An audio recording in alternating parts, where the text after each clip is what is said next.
আসসালামু আলাইকুম ওয়া রাহমাতুল্লাহ। আমি আপনাদেরকে প্রথমেই একটি সুসংবাদ শোনাতে চাই। আল্লাহর নবী বলেছেন, যিনি যেখানে বসে কোরআনের বক্তব্য শুনবে ওই জায়গার মাটি তার জন্য কিয়ামতে জান্নাতে যাওয়ার পক্ষে সাক্ষ্য দেবেন। তাহলে আপনারা প্রথমে এসে যেখানে বসেছেন ওই জায়গাটা পরিবর্তন করে সম্মুখে আগায়া ফাঁকা জায়গা পুরো করে আরেকটি নতুন জায়গায় বসুন। আল্লাহ তাআলা আপনাদের জন্য জান্নাতের আরেকটি নতুন সাক্ষ্য তৈরি করে দেবেন। সকলেই সম্মুখে আগায়া বসুন। দাঁড়িয়ে থাকা ভাইরা বসুন, দাঁড়িয়ে থাকা ভাইরা বসুন। আলহামদুলিল্লাহ আলহামদুলিল্লাহ নাহমাদুহু ওয়া নাস্তাঈনুহু ওয়া নাস্তাগফিরুহু ওয়া নু'মিনু বিহি ওয়া নাতাওয়াক্কালু আলাইহি ওয়া নাউযু বিল্লাহি মিন শুরুরি আনফুসিনা ওয়া মিন সাইয়্যাতি আ'মালিনা। মান ইয়াহদিহিল্লাহু ফালা মুদিল্লা লাহু ওয়া মান ইউদ্লিলহু ফালা হাদিয়া লাহু। ونشهد أن لا إله إلا الله وحده لا شريك له ونشهد أن محمدا عبده ورسوله أما بعد فقد قال الله تعالى في كلامه المجيد وفرقانه الحميد أرسله بالحق بشيرا ونذيرا وداعيا إلى الله بإذنه وسراجا منيرا. إن الله وملائكته يصلون على النبي يا أيها الذين آمنوا صلوا عليه وسلموا تسليما. সবাই আমার সাথে বলুন, আল্লাহুম্মা সাল্লি আলা মুহাম্মদ ওয়া আলা আলি মুহাম্মদ কামা সাল্লাইতা আলা ইব্রাহিম ওয়া আলা আলি إبراهيم إنك حميد مجيد. اللهم بارك على محمد وعلى آل محمد كما باركت على إبراهيم وعلى آل إبراهيم إنك حميد مجيد. بلغ العلا بكماله كشف الدجى بجماله حسنت جميع خصاله صلوا عليه وآله. مشرق حب محمد مطلعی دیوان ما مشرق حب محمد मोहम्मद मतलए दीवाने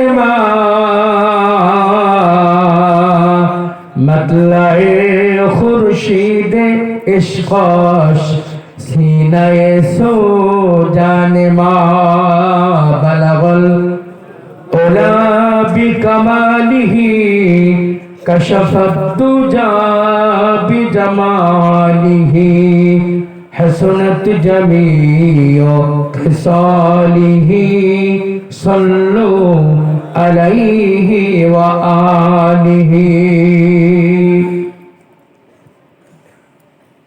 उपस्थित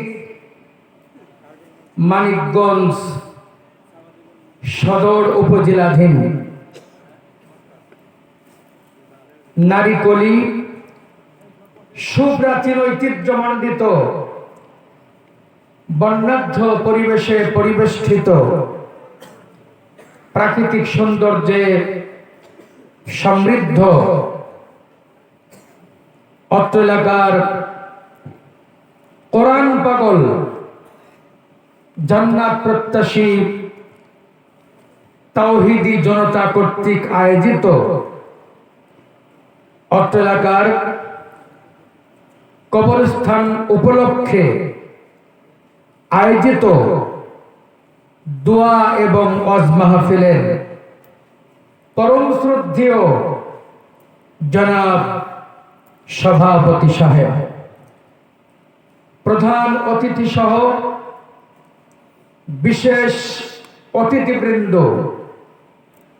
জাতির শ্রেষ্ঠ সন্তান হযরত উলামায়ে কেরাম, সম্মানিত মুরব্বিয়ান এজাম, প্রাণ প্রিয় যুবক ভাইরা, পর্দার অন্তরালে অবস্থানরত সম্মানিতা মা এবং বোনেরা, আল্লাহ পাকের দরবারে অফুরন্ত কৃতজ্ঞতা আদায় করছি যে আল্লাহ তাআলা আমাদেরকে বৈসর্গিক জীবনের কর্মকাণ্ড পরিহার করে শীতের প্রচন্ড প্রকোপতা উপেক্ষা করে আল্লাহ পাকের জান্নাতি বাগানে বসতে সুযোগ দিয়েছেন। সেই আল্লাহর দরবারে কৃতজ্ঞতা আদায় করে আমরা সকলেই পড়ছি আলহামদুলিল্লাহ। অতঃপর অফুরন্ত দরুদ সালাম অবতীর্ণ হোক বিশ্ব মানবতার মহান শিক্ষক সরকারে দো আলম জনাবে মুহাম্মদুর রাসূলুল্লাহ সাল্লাল্লাহু আলাইহি ওয়াসাল্লাম তার প্রতি। বাদ মাগরিব থেকে আমরা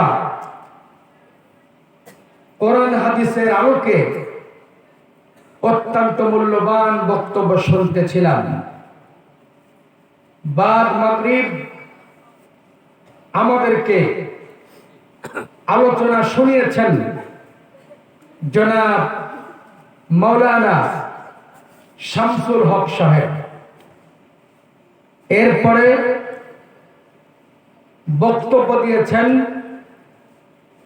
অত্র মসজিদের সম্মানিত মুকাররর ইমাম হাফেজ মাওলানা আবু তাহের মিসবাহ সাহেব। এরপরে বক্তব্য দিয়েছেন আজকের মাহফিলের মুআজ্জাজ মেহমান জনাব মাওলানা মুস্তাফা মাসুরি সাহেব। আমরা তাদের সকলের জন্য আল্লাহর দরবারে দোয়া করছি আল্লাহ যেন তাদের সকলকে হায়াতে তৈয়বা দান করেন, সেহাতে কুল্লিয়া দান করেন, ইলম আমল ঈমানে তারাক্কি দান করেন। আমরা সকলেই পড়ছি আল্লাহুম্মা আমিন। এ পর্যায়ে আপনাদের খেদমতে উপস্থিত হয়েছি আমার মতো অতি ক্ষুদ্র নগণ্য, অযোগ্য, দ্বীনের অতি দুর্বলতম খাদেম। ইলমিয়াতের দিক থেকে আমি একজন অযোগ্য মানুষ, শারীরিক দিক থেকে আমি একজন অসহায় মানুষ। আপনারা যারা মাহফিলে বসে আছেন সকলেই আমাকে দেখতে পাচ্ছেন। আল্লাহ তাআলা আপনাদের কাউকে দেখার সুযোগ আমাকে দেন না। যে কোরআন কারীম থেকে কথা বলতে নিয়ত করেছি, ওই কোরআনের হরফগুলি দেখতে কেমন আমি আমার দুটি চক্ষু দিয়ে জীবনে একটিবারের জন্য দেখতে পারি নাই। অন্ধ হিসাবে আমার কোনো দুঃখ নেই। জীবনে একটি দিন অন্ধত্বের কথাটা খুব বেশি করে মনে পড়েছিল, যেদিন হজের উদ্দেশ্যে আল্লাহ পাকের কাবার সম্মুখে দাঁড়িয়েছিলাম। ওই দিন শুধু মনে পড়েছিল, আল্লাহ আমাকে তুমি দুনিয়াতে কিছুই দেখতে দিলে না, একটিবারের জন্য তোমার কাবা দেখতে দিতে আমার কলিজা ঠান্ডা হয়ে যেত। সেদিন আমি আমার চক্ষু দিয়ে আল্লাহ পাকের কাবা ঘরটাও দেখতে পারি নাই। তবে আশা রাখি আমার অন্ধত্ব জীবনের জন্য একটি অপূর্ব নিয়ামত। যেহেতু আল্লাহ তাআলা মাত্র 8 মাস বয়সে টাইফয়েড দুরারোগ্য ব্যাধিতে আমাকে অন্ধ করে দিয়েছেন, আশা করি 8 মাস বয়সে একজন মানুষ নেকি অথবা গুনাহ কোনটাই অর্জন করতে পারে না। অতএব আল্লাহ পাকের কাছে আশা রাখি, ভরসা রাখি, আল্লাহ তাআলা আমাকে অন্ধত্বের ওসিলায় চোখের গুনাহ থেকে বেঁচে থাকার সুযোগ করে দিয়েছেন। আলহামদুলিল্লাহ। আল্লাহ যেন কবুল করেন। আমরা সকলেই পড়ছি আল্লাহুম্মা আমিন।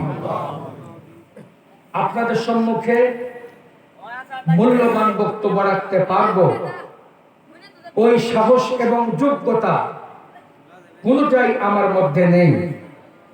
তবে আপনাদের মাঝে একটি বুক ভরা আশা আপনাদেরকে সাথে করে শেষ মোনাজাতে এমন একটি চক্ষু সঙ্গে করে দোয়া করতে চাই, আল্লাহ তাআলা যে চক্ষু দিয়ে জীবনে একটি গুনাহও করার নাই, আপনারা কষ্ট করে হলেও ধৈর্য ধরে শেষ দোয়া পর্যন্ত থাকবেন সবাই ইনশাআল্লাহ। কোন ভালো কাজ প্রথম যে ব্যক্তি শুরু করে ওই ব্যক্তিকে দেখে যত মানুষ ওই ভালো কাজটি করে, সমস্ত ভালো কাজে সওয়াবের অংশ কে পায়? প্রথম যে ব্যক্তি ভালো কাজটি শুরু করেছেন। অনুরূপভাবে কোন খারাপ কাজ প্রথম যে ব্যক্তি শুরু করে ওই ব্যক্তিকে দেখে যত মানুষ ওই খারাপ কাজটি করে, সমস্ত খারাপ কাজে গুনার অংশ কে পায়? প্রথম যে ব্যক্তি খারাপ কাজটি শুরু করে। এবারে বলুন, কোরআন শুনতে শুনতে জরুরি প্রয়োজন ছাড়া মোনাজাত না করে মোনাজাতের আগেই উঠে যাওয়া কাজটা ভালো না খারাপ? সকলে বলুন একটু জোরে বলুন। তাহলে মোনাজাতের আগে প্রথম যে ব্যক্তি উঠে যাবে ওনাকে দেখে দেখে এরপরে যত মানুষ উঠে যাবে সমস্ত মানুষের উঠে যাওয়ার অপরাধ কে পাবে? একটু জোরে বলুন। তাহলে আপনারা প্রথম উঠে গিয়ে সমস্ত মানুষের উঠে যাওয়ার অপরাধ কেউ কি নিতে চান? আপনারা দুশ্চিন্তা করবেন না, আমি খুব লম্বা কথা বলবো না। এটা যেহেতু কবরস্থানের মাহফিল, যখন আমরা কবরে যাব, কবরে যাওয়ার পরে আমাদেরকে কয়টি প্রশ্ন করা হবে? সেই 3টি প্রশ্ন এবং তার সংক্ষিপ্ত জবাব, এর উপরে ভিত্তি করেই আমি আমার সংক্ষিপ্ত বক্তব্য রাখবো। আসুন আলোচনার শুরুতেই আল্লাহ পাকের কাছে শয়তান থেকে পানা চাই। আসুন আমরা সকলেই পড়ছি, আউযু বিল্লাহি মিনাশ শাইতানির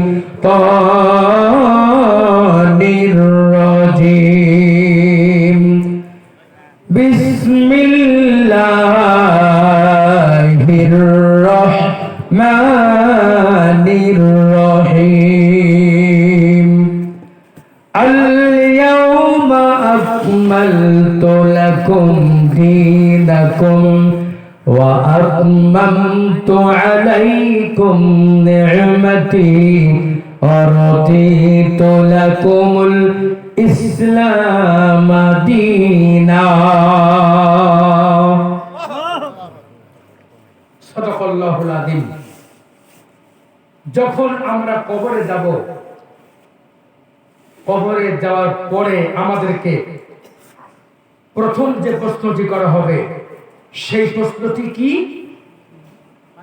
আপনারা কি আছেন না চলে গেছেন? কথা না বললে তো বুঝতে পারবো না। প্রথম যে প্রশ্ন করা হবে সেই প্রশ্নটি কি? মার রব্বুকা। আল্লাহর নাম একটি না অনেকগুলি?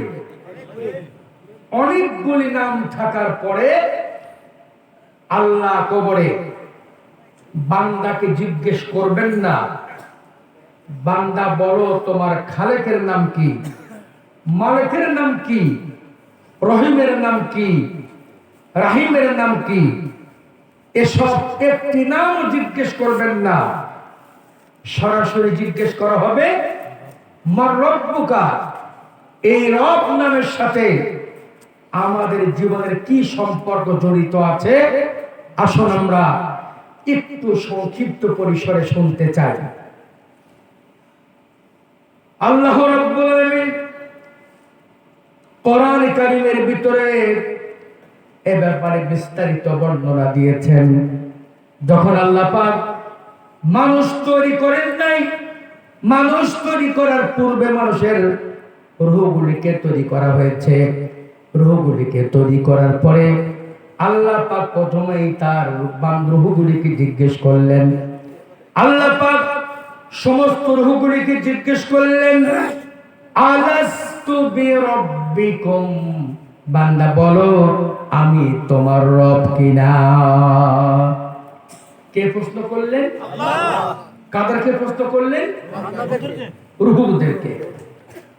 আমরা সেই দিন রূহের জগতে আল্লাহ পাকের প্রশ্নের জবাব দিয়েছিলাম, ক্বালু বালা শাহিদনা আলা আনফুসিহিম গররাতুহুমুল হায়াতিদ দুনিয়া।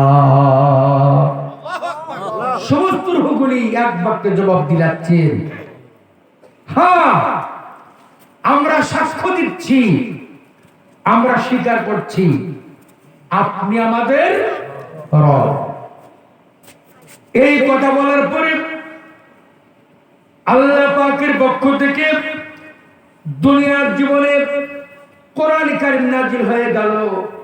আল্লাহ সেই কোরআন কারীম নাজিল করতে গিয়ে খালেকের নামে প্রথমে পড়তে বলেন নাই, মালিকের নামে পড়তে বলেন নাই। আল্লাহ পাক কোরআন কারীম নাজিল করতে গিয়ে সেই রবের কথা আমাদেরকে আবারও স্মরণ করিয়ে দিলেন। আল্লাহ পাক বললেন, ইকরা বিসমি রাব্বিকাল্লাযী খলাক।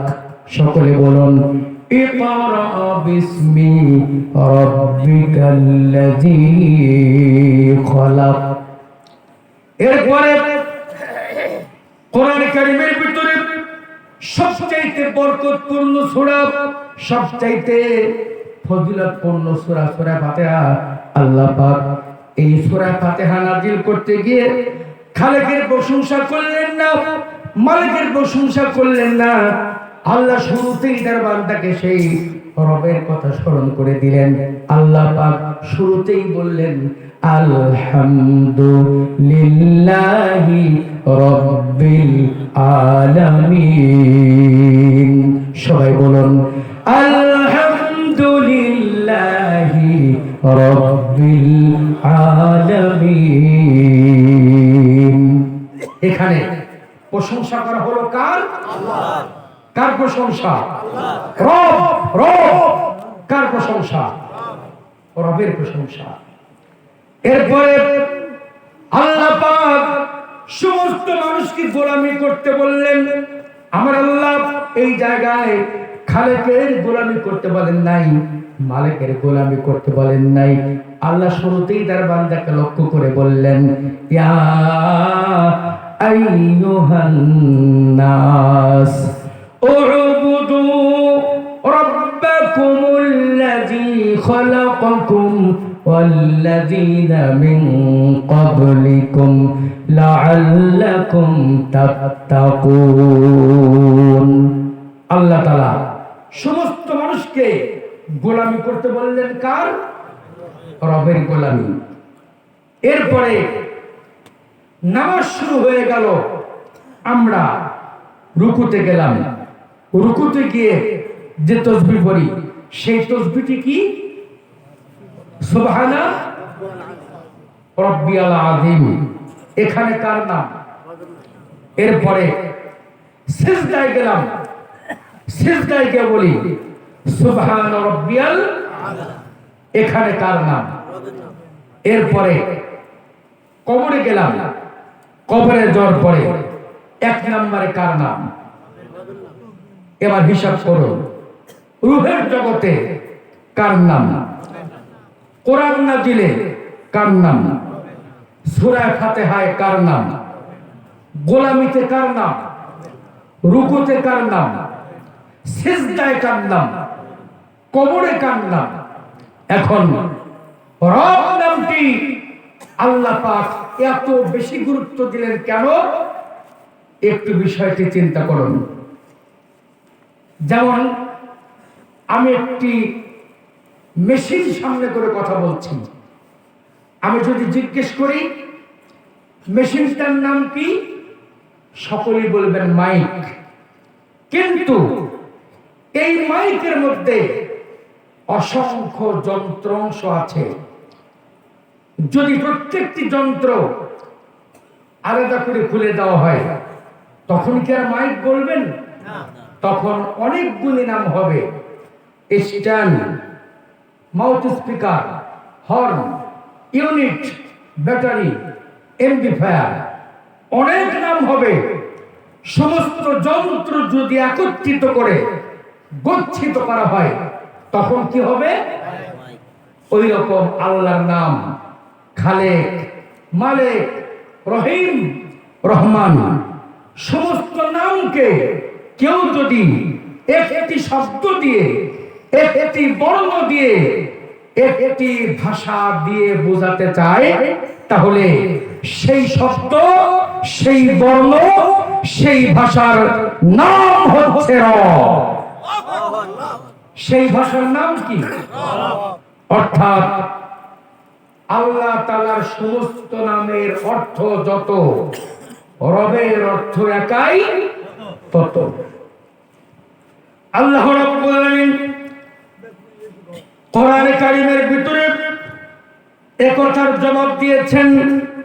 আল্লাহ পাক বলছেন বান্দা শোনো, কুল লাউ কানাল বাহরু মিদাদাল লিকালিমাতি রাব্বি লানাফিদাল বাহরু قبل أن تنفد كلمات ربي ولو جئنا بمثله مددا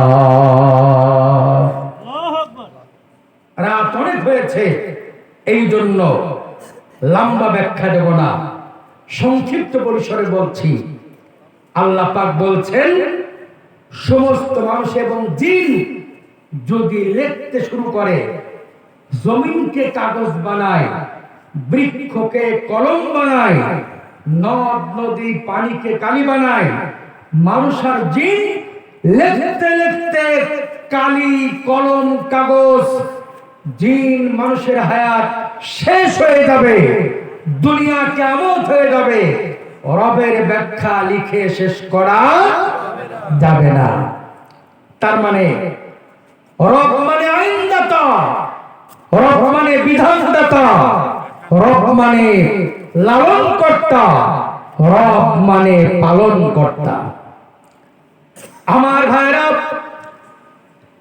কোরআন কারীম থেকে যে কথাটি বোঝাবার চেষ্টা করছি তা হচ্ছে, এই দুনিয়ার জীবন আপনাকে আল্লাহর আইন মেনে চলতে হবে। আপনি খাওয়া পড়া, শিক্ষা, চিকিৎসা, আপনার কৃষিকাজ, আপনার ব্যবসা সব করতে হবে আল্লাহ পাকের কথা মতো। যদি আল্লাহর কথা মতো আপনার জীবনটা না চালান, তাহলে কবরে যখন আপনি যাবেন, কবরে যাওয়ার পরে আল্লাহ পাক জিজ্ঞাসা করবেন, বান্দা বলো তোমার রব কে? আপনি বলবেন আমার রব হচ্ছেন আল্লাহ। আল্লাহ তখন বান্দারে, আমি বলেছিলাম ওজনে কম দিও না, ওজনে কম দিয়েছো। আমি বলেছিলাম খাদ্যে ভেজাল দিও না, খাদ্যে ভেজাল দিয়েছো। আমি বলেছিলাম সুদ খেও না, সুদ খেয়েছো। আমি বলেছিলাম ঘুষ খেও না, ঘুষ খেয়েছো। দুনিয়াতে আমার আইন মানো নাই, আমাকে রব বলে গ্রহণ করো নাই, আমি আল্লাহ তোমাকে কবরে বান্দা বলে পরিচয় দেব না। আমি কি কথাটি আপনাদেরকে বুঝাতে পারছি? এরপরে শুনুন, আল্লাহ তাআলার যত নাম আছে, সমস্ত নামকে দুই ভাগে ভাগ করা হয়েছে। তার মধ্যে একটি হচ্ছে আল্লাহ পাকের জাতীয় নাম। আল্লাহ পাকের জাতীয় নাম হচ্ছে আল্লাহ। আল্লাহর জাতীয় নাম কি? আল্লাহ। এই নামটি জাতীয় নাম হলো কেন? একটু চিন্তা করলে বুঝতে পারবেন। এই দুনিয়াতে যত নাম আছে, সমস্ত নামের যদি প্রথম অক্ষর কেটে দেই, অর্থ বিকৃত হয়ে যাবে, অর্থ হবে না। যেমন জি ও ডি, কি হলো? গড। আপনি যদি গডের প্রথম জি অক্ষর কেটে দেন, উচ্চারণ হবে অড। অডের কোনো অর্থই নাই। ভগবান লিখতে প্রথম লাগে ভ অক্ষর, ভ যদি বাদ দিয়ে দেন, উচ্চারণ হবে গোবান। গোবানের কোনো অর্থই নাই। কিন্তু আল্লাহ কিরকম নাম? একটু চিন্তা করুন। আল্লাহ লিখতে প্রথম অক্ষর হলো আলিফ। আল্লাহ লিখতে প্রথম কি অক্ষর লাগে? আলিফটা যদি বাদ দিয়ে দেন, উচ্চারণ হবে লিল্লাহ। লিল্লাহ মানে আল্লাহ। আল্লাহ রাব্বুল আলামিন কোরআনে কারীমের ভিতরে বলেন, লিল্লাহি মা ফিস সামাওয়াতি ওয়া মা ফিল আরদ। আল্লাহ রাব্বুল আলামিন কোরআনে কারীমের ভিতরে পরিষ্কার করে বলে দিয়েছে, বান্দাগুলি শোনো, লিল্লাহ মানে আল্লাহ। লিল্লাহ লিখতে প্রথম লাগে লাম অক্ষর। এই লামটিও যদি বাদ দিয়ে দেয়, উচ্চারণ হবে লাহু। লাহু মানে আল্লাহ। আল্লাহ পাক বলেন, লাহু মুলকুস সামাওয়াতি ওয়া মা ফিল আরদ। আল্লাহ রাব্বুল আলামিন কোরআন কারীমের ভিতরে সুন্দর করে বলে দিয়েছে, বান্দাগুলি শোনো, লাহু মানে আল্লাহ। লাহু লিখতে প্রথম লাগে লাম অক্ষর। এই লামটিও কি যদি বাদ দিয়ে দেয় উচ্চারণ হবে হু। হু মানে আল্লাহ। আল্লাহ আপনাকে সম্পর্কে বলেন হুয়াল্লাহুল্লাযী লা ইলাহা ইল্লাহু। একটু মহব্বতের সাথে কালেমার জিকির করুন লা ইলাহা ইল্লাল্লাহ, লা ইলাহা ইল্লাল্লাহ, সুবহানাল্লাহ, আলহামদুলিল্লাহ, লা ইলাহা ইল্লাল্লাহ।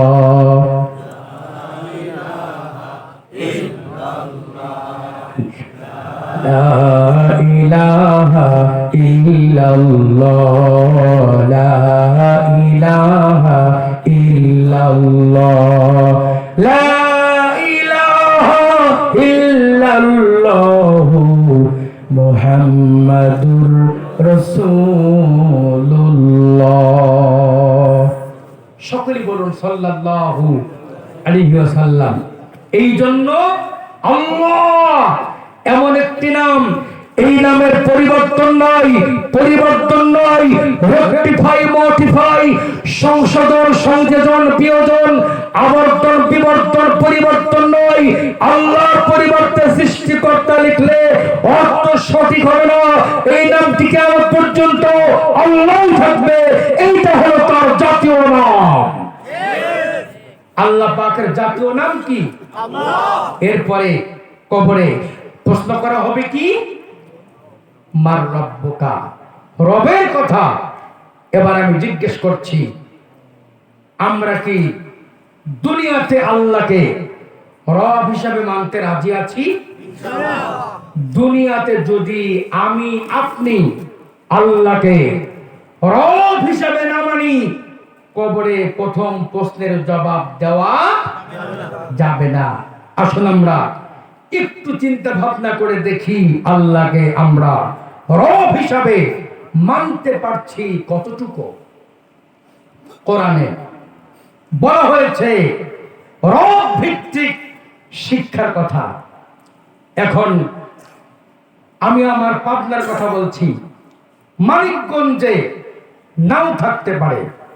আমার পাবনাতে যখন মৃত ব্যক্তির জানাজা হয়, তখন একদল মুসল্লি ইমাম সাহেবকে বলে, হুজুর একটু জানাজার নামাজের বাংলা নিয়তটা বলে দেন। আমার পাবনাতে বলে, অবশ্য মানিকগঞ্জে বলে না, এখানেও বলে। জানাজার কাতারে কোন হিন্দু থাকে, খ্রিস্টান থাকে, নাসারা থাকে, যারা থাকে সকলেই কারা? জোরে বলেন না কারা? মুসলমান দাবি করার পরে যারা জানাজার নামাজ জানে না, জানাজার প্রথম, দ্বিতীয়, তৃতীয়, চতুর্থ তাকবীর জানে না, আশা করা যায় ওই মুসলমান আল্লাহর কোরআনও পড়া জানে না। কোরআনে কারীম না জানলে কি হবে? নবীজি বলেন, আল্লাযী লাইসা ফি জাওফিহি শাইউম মিনাল কুরআনি কাল বাইতিল খরিব। আল্লাহ পাকের হাবিব বলেছেন, যে ব্যক্তির সিনায় আল্লাহর কোরআনের শিক্ষা নাই, ওর অন্তরে শয়তানের বাড়ি নির্মাণ হয়ে যায়। তাহলে আপনি যদি আল্লাহর কোরআন পড়তে না পারেন, বুঝতে না পারেন, মানতে না পারেন, যদি আপনার সংসারের সকল টাকাও আল্লাহর পথে দান করে দেন, কবরে আল্লাহর প্রথম নাম্বার প্রশ্নের জবাব দেওয়া যাবে না। এরপরে মুসলমানের জন্য আরেকটি অলঙ্ঘনীয় বিধান ছিল নামাজ। মুসলমান দাবি করার পরে আমরা কি সকলেই নামাজ আদায় করি? সকলেই কি করি? যদি আমরা দুনিয়ার জীবনে নামাজ ত্যাগ করে কবরে যাই, আল্লাহ পাক আপনাকে আমাকে প্রশ্ন করবেন, বান্দা বলো তোমার রব কে? আপনি বলবেন আল্লাহ আমার রব। আল্লাহ তৎক্ষণাৎ বলবে, বান্দা তোমরা দুনিয়ার জীবনে আমাকে রব মেনে নামাজ আদায় করনি, আমি আল্লাহ তোমাদেরকে কবরে বান্দা বলে পরিচয় দেব না। আমার ভাইরা, নামাজের কত বড় গুরুত্ব ইসলাম দিয়েছেন। একটি সংক্ষিপ্ত দৃষ্টান্ত পেশ করি। আল্লাহর নবী জনাবে মুহাম্মদ রাসূলুল্লাহ, সকলে বলুন সাল্লাল্লাহু আলাইহি ওয়াসাল্লাম। নবীজি মুতার যুদ্ধের পরিকল্পনা তৈরি করলেন। ওই মুতার যুদ্ধে প্রধান সেনাপতির দায়িত্ব ছিল হযরত যায়েদ বিন হারেসা রাদিয়াল্লাহু তাআলা। 2 নম্বরে সেনাপতির দায়িত্ব পালন করলেন জাফর বিন আবি তালেব রাদিয়াল্লাহু তাআলা। 3 নম্বরে সেনাপতির দায়িত্ব পেয়েছেন আব্দুল্লাহ বিন রাওহা রাদিয়াল্লাহু তাআলা। বলেন তো, একটা যুদ্ধে সেনাপতি লাগে কয়জন? নবীজি বলেছেন কয়জনের কথা? 3 জনের কথা। ওই 3 জন বুঝতে পেরেছে আমরা মুতার পান্তে শহীদ হয়ে যাব। ওই মুতার যুদ্ধটা এত বড় কঠিন যুদ্ধ, মুসলমানের পক্ষে মাত্র 3000 মুসলমান, আর কাফের মুশরিকের সংখ্যা হচ্ছে 1 লক্ষ। 1 লক্ষ প্রমাণ শরীরের বিরুদ্ধে মাত্র 3000 মুসলমান লড়াই করবেন। আমার ভাইরা, অনেক বড় কথা, আমি সংক্ষেপ করে বলছি। সাহাবায়ে কেরামেরা মুতার পান্তে রওনা হয়ে গেলেন। সাহাবায়ে কেরামেরা বীর বিক্রম গতিতে যুদ্ধ শুরু করেছে। যুদ্ধ করতে করতে 3 জন সেনাপতি শাহাদাত বরণ করলেন। এরপরে 4 নম্বরে সেনাপতির দায়িত্ব গ্রহণ করলো হযরতে খালিদ বিন ওয়ালিদ রাদিয়াল্লাহু তাআলা।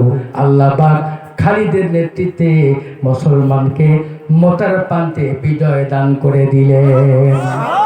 আমার মায়েরা, আমার বোনেরা, আমার দিনদার ইমানদার মুসলমান ভাইরা, আমি সেই কোরআনে কারীম বোঝাবার জন্যই বলছি। এইপরে খালিদ বিন ওয়ালিদ রাদিয়াল্লাহু তাআলা মুতার প্রান্তে বিজয় লাভ করে বাড়ি ফিরে আসছেন। প্রতিমধ্যে আল্লাহ নবীর সঙ্গে রাস্তায় দেখা হয়ে গেল। আল্লাহ নবী খালিদকে লক্ষ্য করে বলছেন, খালিদ রে, এই মুতার প্রান্তে কে শহীদ হয়েছে, কে বেঁচে আছে, কে হারলো, কে জিতলো, এসব খবর আমি জানতে চাই না। ও সাহাবী খালিদ, বলো আমার সাহাবায়ে কেরামেরা মুতার প্রান্তে জিহাদ করতে গিয়ে কোন সাহাবী নামাজ কাজা করেছেন কিনা? আল্লাহু আকবার, আল্লাহু আকবার। চিন্তা করুন, 3000 মুসলমান লড়াই করতে গিয়েছে, মাত্র 1 লক্ষ সৈন্যের বিরুদ্ধে। এত বড় জটিল কঠিন যুদ্ধ ক্ষেত্র থেকে সাহাবায়ে কেরামেরা ফিরে আসার পরে আল্লাহ নবী যুদ্ধের খবর জিজ্ঞেস করেন নাই। আল্লাহ হাবিব বলছেন, ও সাহাবায়ে কেরামেরা, বলো আমার সাহাবায়ে কেরামেরা মুতার প্রান্তে জিহাদ করতে গিয়ে 1 রাকাত নামাজ কাজা করেছেন কিনা? প্রিয় ভাইরা, খালিদ বিন ওয়ালিদ রাদিয়াল্লাহু তাআলা চোখ দিয়ে পানি বের হয়ে গেল। বলছেন, ইয়া রাসূলুল্লাহ, ইয়া হাবিবাল্লাহ, আপনার সাহাবায়ে কেরামেরা মুতার প্রান্তে জিহাদ করতে গিয়ে একজন সাহাবী একটি মুহূর্তের জন্য ঘোড়ার পিঠ থেকে মাটিতে পা নামাতে সময় পায় নাই। মুহূর্তটা কেমন ছিল? সহজ না কঠিন? এরপর আল্লাহর নবী সাহাবী খালিদ বিন ওয়ালিদ রাদিয়াল্লাহু তাআলা বলেন, ইয়া রাসূলুল্লাহ, ইয়া হাবিবাল্লাহ, আপনার সাহাবায়ে কেরামেরা মুতার প্রান্তে জিহাদ করতে গিয়ে একজন সাহাবী 1 রাকাত নামাজও কাজা করেন না। আমার ভাইরা, আজকে যদি রব ভিত্তিক জীবন যাপন করতে পারতাম, এই দেশে চাকরিতে প্রমোশন নির্ভর করত নামাজের উপরে, রাজনৈতিক নমিনেশন দেওয়ার বিষয়টা নির্ভর করত নামাজের উপরে, অফিসারকে নিয়োগ দেওয়ার সময় নামাজের বিষয়টা গুরুত্ব দেওয়া হতো। যতদিন পর্যন্ত নামাজ ভিত্তিক সমাজ ব্যবস্থা কার্যকরী না হবে, ততদিন পর্যন্ত কবরে গিয়ে প্রথম প্রশ্নের জবাব তো দেওয়া যাবেই না। নামাজ যদি এই দেশে প্রতিষ্ঠিত না হয়, যত তৎপরতা চালান না কেন, বাংলাদেশের থেকে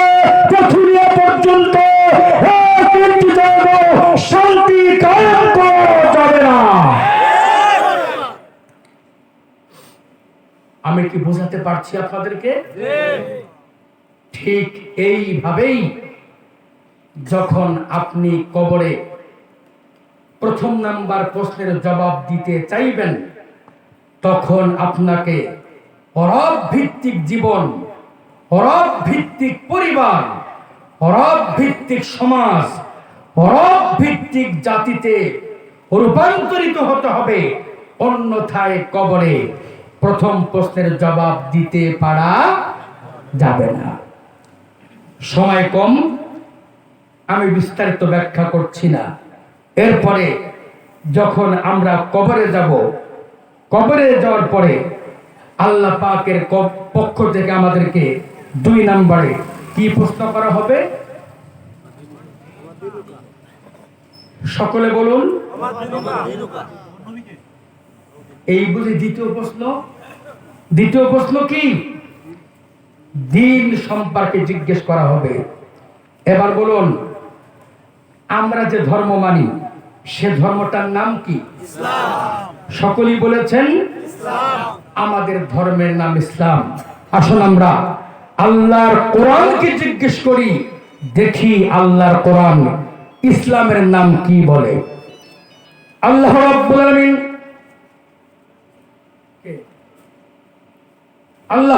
আলামিন কোরআনে কারীমের ভিতরে ইসলামের পরিচয় দিয়েছেন। আল্লাহ পাক বলছেন, বান্দা শোনো, ইন্নাদ-দীনা ইনদাল্লাহিল ইসলাম। এখানে ইসলামকে কি বলা হয়েছে? দিন না ধর্ম? আপনারা কি আছেন না চলে গেছেন? কি বলা হয়েছে? দিন না ধর্ম? এরপরে আল্লাহ কোরআনে কারীমের ভিতরে ইসলামের পরিচয় দিয়েছেন। আল্লাহ পাক বলছেন, বান্দা শোনো, লাকুম দীনুকুম ওয়ালিয়া দীন। সবাই বলুন, লাকুম দীনুকুম ওয়ালিয়া দীন। এখানে ইসলামকে কি বলা হয়েছে? দিন না ধর্ম? এরপরে আল্লাহ পাক কোরআনে কারীমের ভিতরে ইসলামের পরিচয় দিচ্ছেন। আল্লাহ পাক বলছেন, বান্দা শোনো, অকাতিলুহুম হাত্তা লা তাকুনা ফিতনাতু ওয়া ইয়াকুনাদ-দীনু কুল্লুহু লিল্লাহ। এখানে ইসলামকে কি বলা হয়েছে? দিন না ধর্ম? এরপরে আল্লাহ পাক কোরআনে কারীমের ভিতরে ইসলামের পরিচয় দিয়েছেন। আল্লাহ পাক বলছেন, বান্দা শোনো, হুয়াল্লাযী আরসালা রাসূলাহু বিল হুদা ওয়া দীনিল হাক্কি লিয়ুযহিরাহু আলাদ-দীনি কুল্লিহি ওয়ালাউ কারিহাল মুশরিকুন। এখানে ইসলামকে কি বলা হয়েছে? দিন না ধর্ম? এরপরে আল্লাহ পাক কোরআনে কারীমের ভিতরে ইসলামের পরিচয় দিচ্ছেন। আল্লাহ পাক বলছেন, বান্দা শোনো, আল ইয়াউমা আকমালতু লাকুম দীনাকুম ওয়া আতমামতু আলাইকুম নি'মাতি ওয়া রাদিতু লাকুমুল ইসলাম দীনা।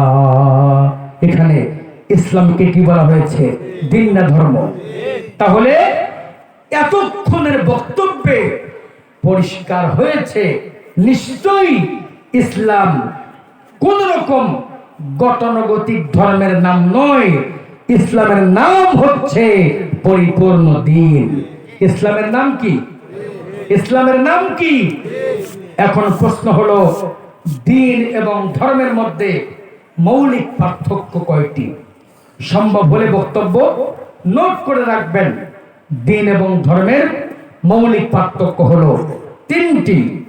1 নাম্বার পার্থক্য, ধর্মের স্রষ্টা মানুষ, দিনের স্রষ্টা হচ্ছেন আল্লাহ। ধর্মের স্রষ্টাকে, দিনের স্রষ্টা। এরপরে 2 নাম্বার পার্থক্য, ধর্ম হচ্ছে পরিবর্তনশীল, দিন হচ্ছে অপরিবর্তনশীল। এরপরে 3 নাম্বার প্রশ্ন, ধর্ম হচ্ছে অপূর্ণ, দিন হচ্ছে পরিপূর্ণ। আমি কি বোঝাতে পারছি আপনাদেরকে? সকলেই বুঝতে পারছেন? আর একটু দৃষ্টান্ত দিয়ে এই বক্তব্যকে পরিষ্কার করতে চাই। আমার দেশে হিন্দু ভাইরা যেটা মানে ওটার নাম হলো ধর্ম। ওটার নাম কি? কেন ধর্ম? একটি হিন্দু মেয়ে বিবাহের 1 ঘন্টা পরেও যদি স্বামী মারা যায়, ওই হিন্দু মেয়েটা তাদের ধর্ম মতে আর একটা বিয়ে করতে পারবে? দেখেন কত বড় বিপদ। স্বামী বেঁচে নাই, আর একটা বিয়ে করবে, সুযোগ নাই। মেয়েটা যদি মনে করে এবার আমি আমার বাবার বাড়ি ফিরে গিয়ে বাকি দিন কাটাবো, হিন্দু মেয়েরা বিবাহের পরে বাবা মার সম্পদের অংশ পায়, তাহলে স্বামী বেঁচে নাই, আর একটা বিয়ে করবে, সুযোগ নাই, বাবার বাড়ি যাবে, সেখানে অধিকার। এটার নাম ধর্ম। কিছুটা আছে, কিছুটা নাই, বাকিটা আছে, খানিকটা নাই। এই ধরনের অপূর্ণ, অসমাপ্ত, অসঙ্গতিপূর্ণ জীবন ব্যবস্থার নাম হলো ধর্ম। আল্লাহ রাব্বুল আলামিন কোরআন কারীমের ভিতরে ইসলামের পরিচয় পেশ করেছেন। আল্লাহ পাক বলছেন, বান্দা শোনো, আল ইয়াউমা আকমালতু লাকুম দীনাকুম ওয়া আতমামতু আলাইকুম নি'মাতি ওয়া রাদিতু লাকুমুল ইসলাম দীনা। আল্লাহ রাব্বুল আলামিন কোরআন কারীমের ভিতরে পরিষ্কার করে বলে দিয়েছেন, বান্দাগুলি শোনো, আমি আল্লাহ আমার দিনকে পরিপূর্ণ করে দিলাম।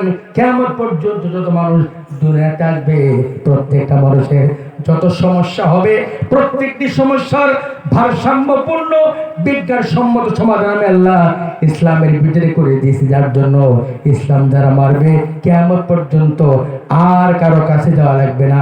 আমি আল্লাহ কিয়ামত পর্যন্ত আমার দিনকে পূর্ণতা দিয়ে দিলাম। জোরে বলুন সুবহানাল্লাহ। তাহলে এতক্ষণের বক্তব্যে আমরা পরিষ্কার বুঝেছি, ইসলাম আসলে গতানুগতিক ধর্মের নাম নয়। ইসলামের নাম হচ্ছে পরিপূর্ণ জীবন ব্যবস্থা, পরিপূর্ণ দিন। এখন প্রশ্ন হলো, মুসলমানের মধ্যে দলাদলি হচ্ছে, দ্বিধা দ্বন্দ্ব সৃষ্টি হচ্ছে কিভাবে? এর মৌলিক কারণটি কি? আজকে গোটা দুনিয়াতে মুসলমান মূলত 2 ভাগে ভাগ হয়েছে। একজন মুসলমান ইসলামকে গ্রহণ করেছে ধর্ম হিসাবে, আর একদল মুসলমান ইসলামকে গ্রহণ করেছে দিন হিসাবে। যারা ইসলামকে ধর্ম হিসাবে বাছাই করে নিয়েছে, তারা মনে করে নামাজ পড়বো আল্লাহর কথায়, রোজা রাখবো আল্লাহর কথায়, কোরআন কারীম তিলাওয়াত করব আল্লাহর কথায়।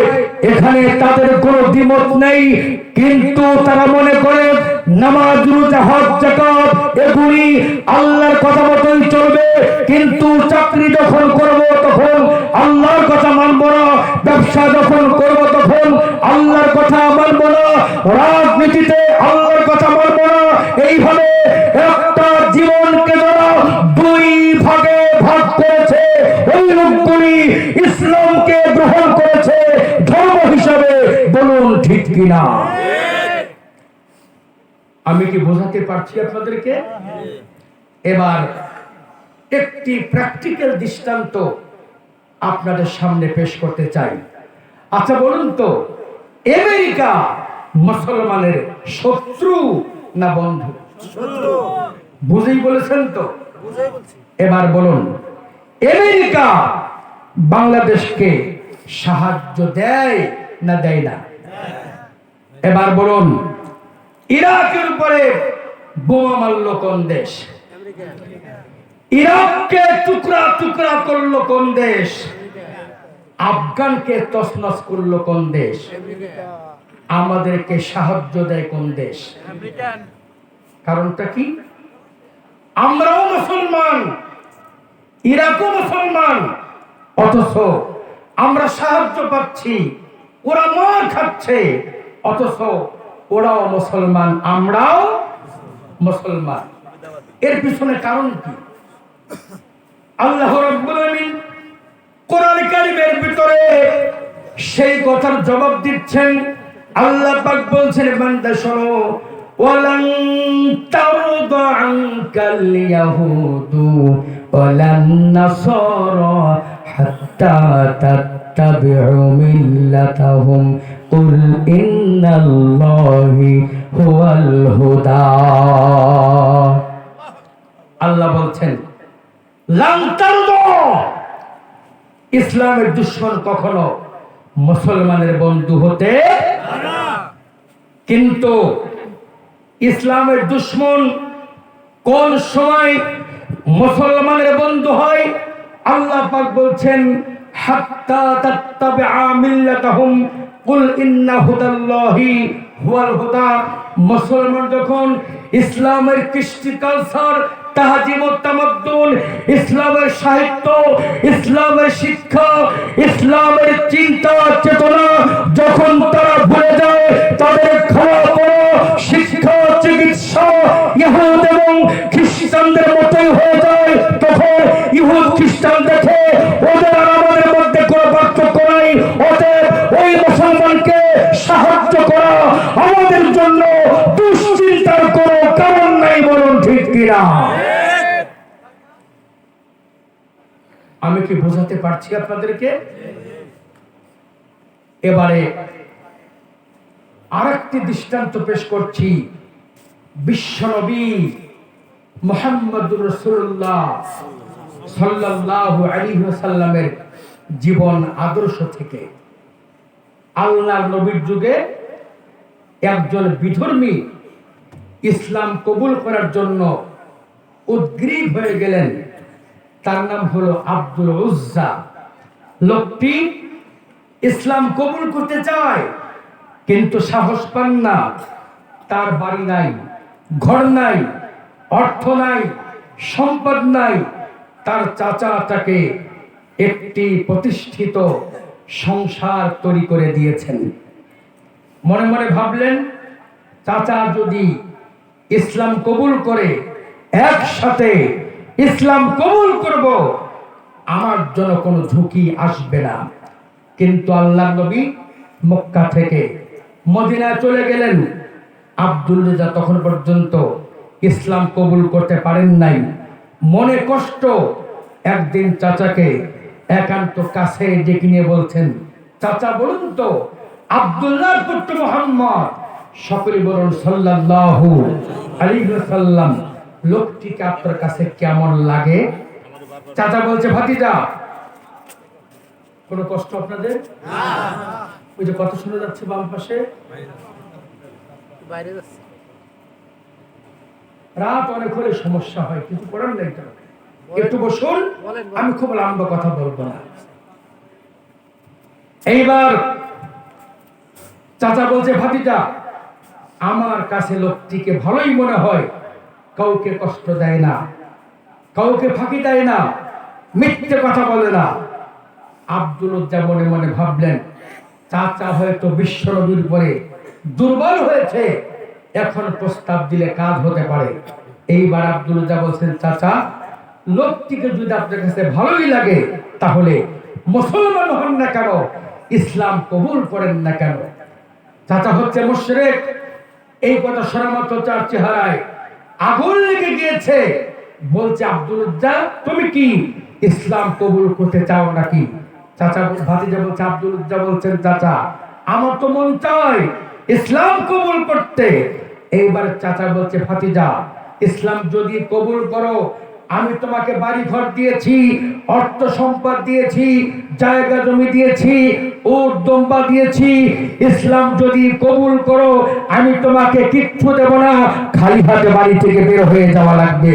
এইবার আব্দুল্লাহ বলছেন, চাচা, দীর্ঘদিন পর্যন্ত আল্লাহর কালেমা কলিজায় জায়গা দিয়েছি, আর সহ্য করতে পারলাম না যখন তুমি আমাকে অর্থ সম্পদ জায়গা জমির ভয় দেখাচ্ছ, আর সহ্য করতে পারলাম না, এই মুহূর্তে করে নিলাম। আশহাদু আল্লা ইলাহা ইল্লাল্লাহু ওয়াহদাহু লা শারীকা লাহু ওয়া আশহাদু আন্না মুহাম্মাদান আবদুহু ওয়া রাসূলুহু। কালেমার ঘোষণা দিয়ে দিলেন।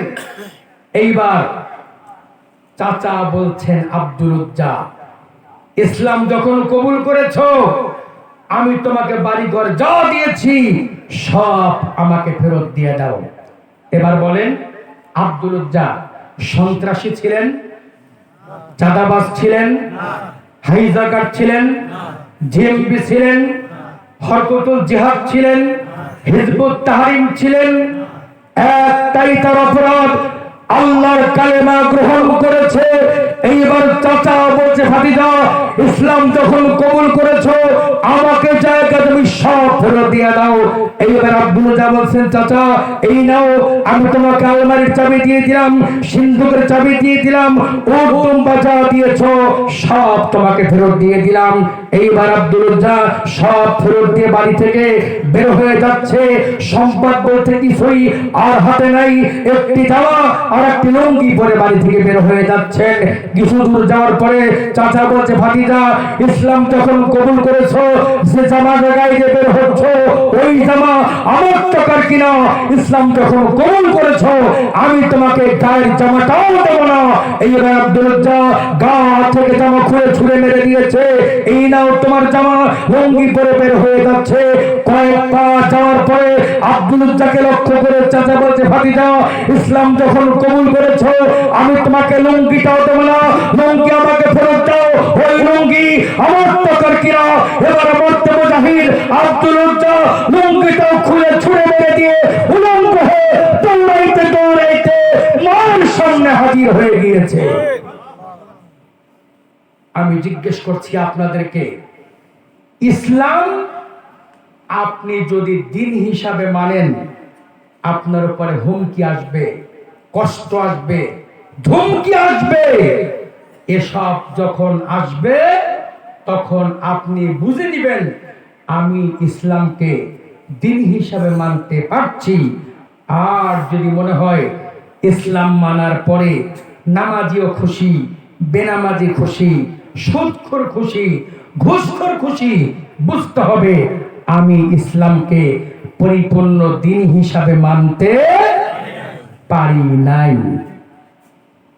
এই জন্য এত সহজে কমলা লেবু চিপিয়ে ইসলামের উপরে বহল থাকা যাবে না। সাহাবায়ে কেরাম রিদওয়ানুল্লাহি তাআলা আলাইহিম আজমাইন ইসলামের জন্য জীবন দিয়েছে, রক্ত দিয়েছে। এরপরেও তারা ইসলাম থেকে কোনো অবস্থাতেই পিছু পা হন নাই। এই জন্য যখন আপনি আমি কবরে যাব, তখন আল্লাহ তাআলা জিজ্ঞেস করবেন না, বান্দা বলো তোমার ধর্মের নাম কি, এটা জিজ্ঞেস করা হবে না। প্রশ্ন করা হবে, মান দীনুকা, বান্দা বলো তোমার দিন কোনটা ছিল। এই প্রশ্ন 2 নম্বরে করা হবে কি হবে না? আমরা কবরে শান্তি চাই না আযাব চাই? কবরটা সহজ জায়গা না কষ্টের জায়গা? আহা, আমাদের নেক আমল নেই, কিন্তু আল্লাহর নবী জনাবে মুহাম্মদ রাসূলুল্লাহ, সকলে বলুন সাল্লাল্লাহু আলাইহি ওয়াসাল্লাম, নবীজি আম্মা জান খাদিজার পাশে বসে আছেন। আম্মা জান খাদিজা বলছেন, ইয়া রাসূলুল্লাহ, ইয়া হাবিবাল্লাহ, যদি ঘর সংসার করতে গিয়ে ভুল বেয়াদবি করে থাকি, দয়া করে মেহেরবানি করে মাফ করে দিবেন। আমার মনে হচ্ছে আমি আর খুব বেশি দিন বাঁচবো না। নবীজি বলছেন, খাদিজা, এ তুমি কার কথা বলছো? এ তুমি কেমন কথা বলছো খাদিজা? তুমি আমার জন্য যা করেছো ইসলাম কিয়ামত পর্যন্ত তোমার কাছে ঋণী হয়ে থাকবে। আম্মা জান খাদিজা কেঁদে বলেন, ইয়া রাসূলুল্লাহ, ইয়া হাবিবাল্লাহ, আপনি কেমন কথা বলছেন? আমার মতো সামান্যতম নারী ইসলাম কি কেমন ঋণী বানাতে পেরেছি? আম্মা আল্লাহ পাকের হাবিব বলেন, খাদিজা, যখন আমি হীরা পর্বতে ধ্যানমগ্ন ছিলাম, আমার জন্য দুনিয়াতে আপন বলতে কেউ ছিল না।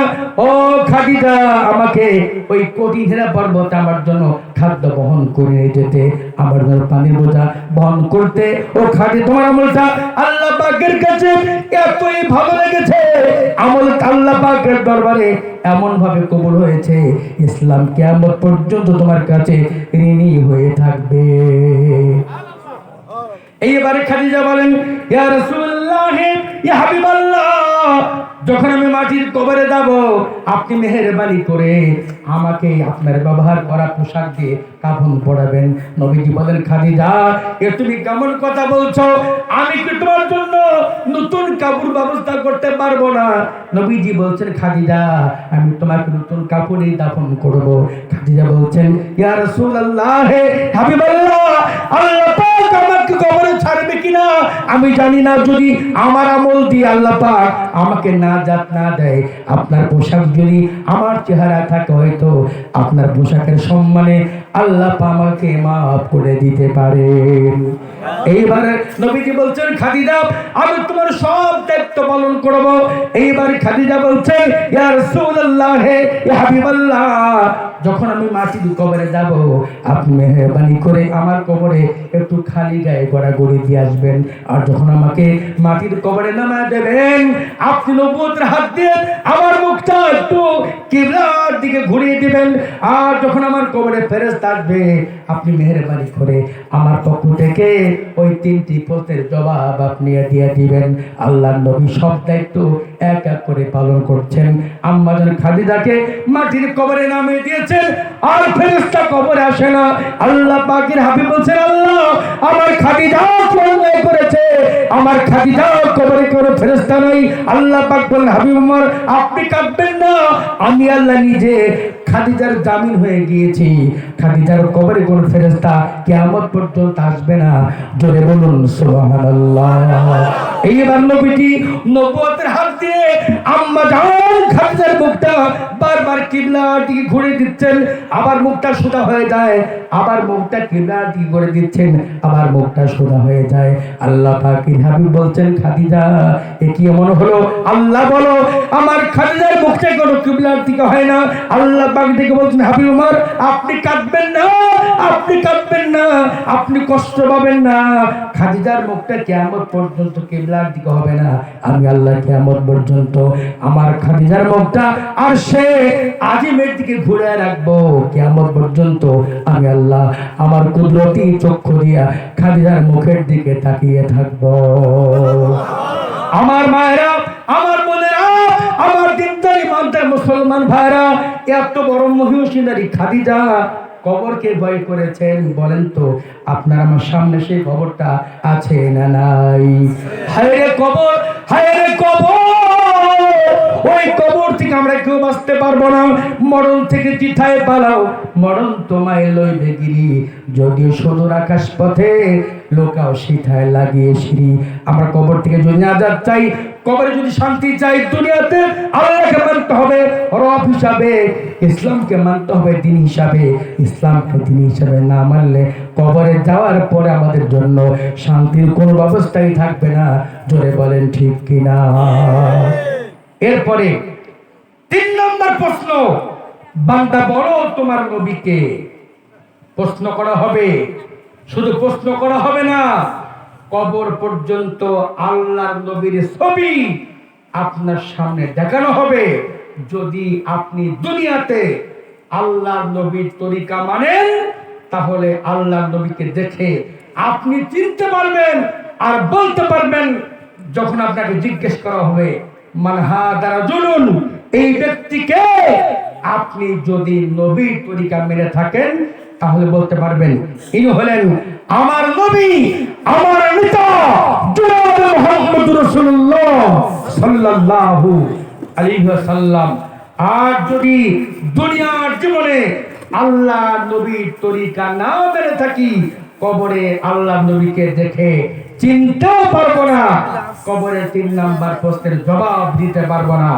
আমার আপনার কবরকে আল্লাহ তাআলার লানত দিয়ে আমার আপনার কবরটাকে জাহান্নামের গর্ত বানিয়ে দিবে। জোরে বলেন নাউযুবিল্লাহ।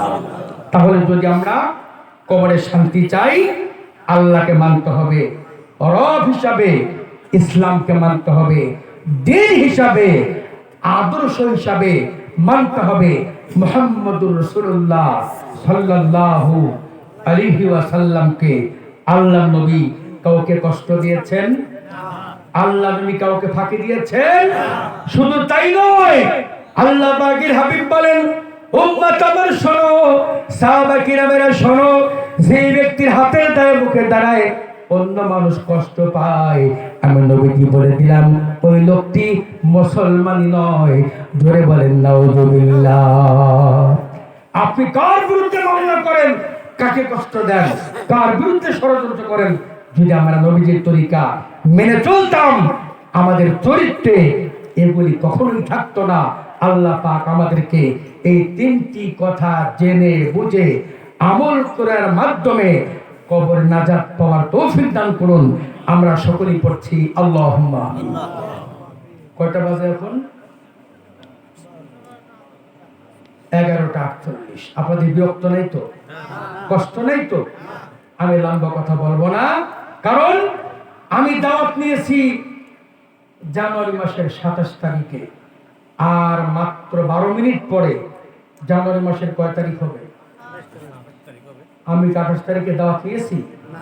আপনারা কি 28 তারিখে জলসা শুনতে এসেছেন? এই জন্য বিচলিত হবেন না, এক্ষুনি দোয়া করা হবে। আমার সাহস নাই, আপনারা আমার হাতে দান করেন, কারণ আল্লাহু আকবার, আমার পূর্বের বক্তা আপনাদের কাছে যেভাবে কালেকশন করেছে, আমার মনে হয় আপনাদের কাছে আর কোনো ব্যবস্থা থাকার কথা না। এরপরেও যদি আপনারা মনে করেন আল্লাহ পাক আমাকে 2টা চক্ষু দেন নাই, এ চোখ দিয়ে গুনাহ করি নাই, আল্লাহর কাবা জিয়ারত করেছি, কাবাটা দেখতে কেমন দেখা যায় দেখতে পারি নাই, মাকে মা বলে ডাক দিয়েছি, মাকে দেখতে কেমন দেখা যায় দেখতে পারি নাই, আমার বিশ্বাস আল্লাহ পাক দোয়া কবুল করবেন। একটা ছোট্ট দাবি আপনাদের কাছে, যখন আমি আল্লাহ পাকের কাবার সামনে ছিলাম, কাবা তো দেখতে পারি নাই, আল্লাহকে বলেছিলাম, আল্লাহ আমি তোমার কাবা দেখতে পারলাম না, দেশে আসার পরে, কোরআনের কথা বলার পরে, মোনাজাতের পরে যারা আমার সঙ্গে মুসাফা করে বের হবে, আল্লাহ তুমি তাদেরকে কাবা জিয়ারতের তৌফিক দিয়ে দিও। এই দোয়া আল্লাহর কাবায় করে এসেছি। এই জন্য মোনাজাতের পরে ছোট বড় যুবক বৃদ্ধ আপনারা প্রত্যেকে আমার সঙ্গে একটু মুসাফা করে যাবেন, পারবেন না ভাই? এখনই দোয়া হবে। কর্তৃপক্ষের দায়িত্বপ্রাপ্ত মাননীয় সভাপতি সাহেব যদি ওনার সমাপনী কথা বলতে চান তাহলে বলবেন, এরপরে দোয়া হবে। আপনারা বসুন, মোনাজাত না করে কেউ যাবেন না। আমি ওয়ালা আলি মুহাম্মদ কামা সাল্লাইতা আলা ইব্রাহিম ওয়ালা আলি ইব্রাহিম ইন্নাকা হামিদুম মাজিদ।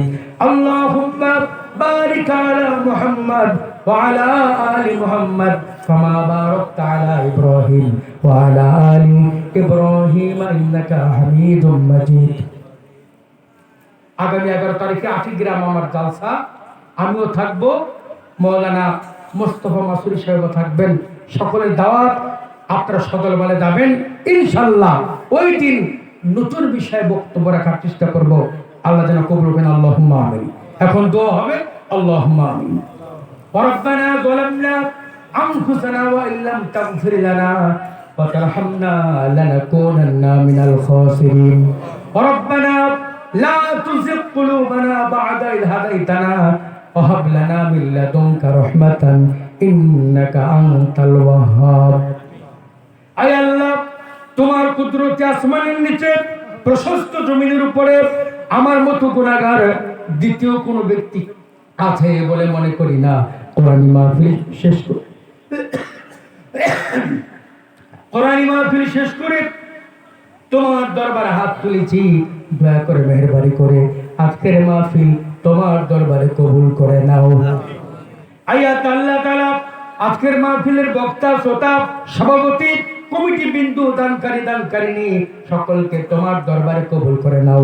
আল্লাহ তাআলা আমাদের সকল নেক আমল তোমার দরবারে কবুলের দেওয়া সওয়াব দিয়ে থাকো। নবী পাকের রূহ মুবারকে পৌঁছায় দাও। তার সাহাবায়ে তাবেঈন, খুলাফায়ে রাশিদিন, চার তরিকার চার পীর, চার মুজাহিদের চার ইমাম যারা কবরে, দয়া করে সকলকে আজকের দিনের তোফা পৌঁছায় দাও। আয় আল্লাহ তাআলা, আমরা যারা হাত তুলেছি আমাদের তামাম গুনাহগুলি মাফ করে দাও। আল্লাহ, গুনাহ করে জিন্দেগি বরবাদ করে দিয়েছি।